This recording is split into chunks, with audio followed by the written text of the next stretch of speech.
Dzień dobry, witam Was w Iwankowie Pracowni. Dzisiaj pokażę Wam kolejny etap mojej pracy.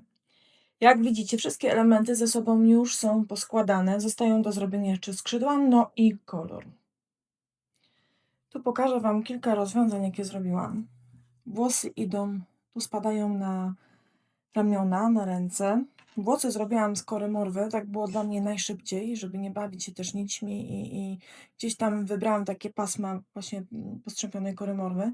Pod spód podłożyłam specjalnie stoki nette, które tutaj wplata mi się, już odwrócę w ten sposób, wplata mi się też we włosy. To wszystko będzie widoczne, jak będzie nadany kolor. To stoki nette pojawiło się też nieprzypadkowo, bo nie wiem, czy zwróciliście uwagę, czy wspominałam już też w wcześniejszym filmiku, jeśli my tymi, że tak powiem, ramionami i rękami tutaj manipulujemy troszeczkę przy układaniu tej postaci, przy montażu, to tam pojawiają się drobne spękania, bo masa tego też nie wytrzymuje. Dlatego postanowiłam troszeczkę wzmocnić te miejsca i dlatego włosy tak schodzą tutaj na te ręce.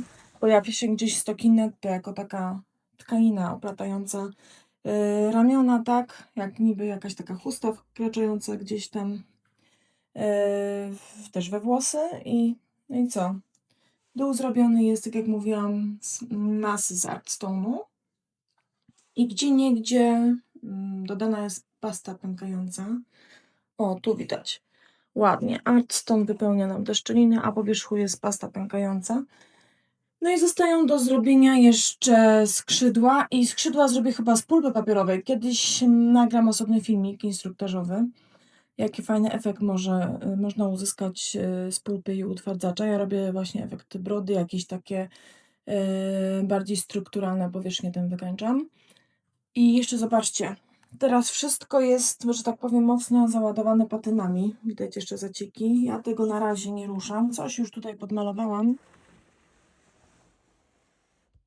Malując postać zostało mi trochę farby na pędzu, ale to wszystko jeszcze będzie troszeczkę zmienione i dopracowane w kolorze, a patyną dosyć mocno jest zabrudzone i ja się na przykład nie przejmuję, tak jak niektórzy boją się używać patyn, tak, że praca będzie zabrudzona, zasmarowana. Nie, wszystko da się zamalować i poprawić.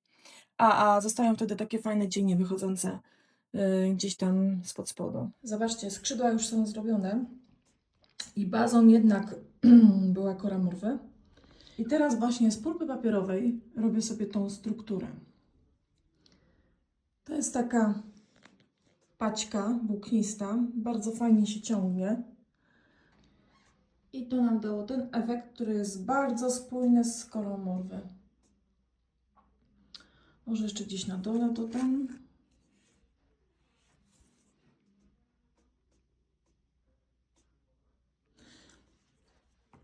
Te skrzydła są świeżo ułożone, więc, że tak powiem, ta pulpa ładnie nam się scali, bo gdyby były suche, to bym musiała to podmalować utwardzaczem.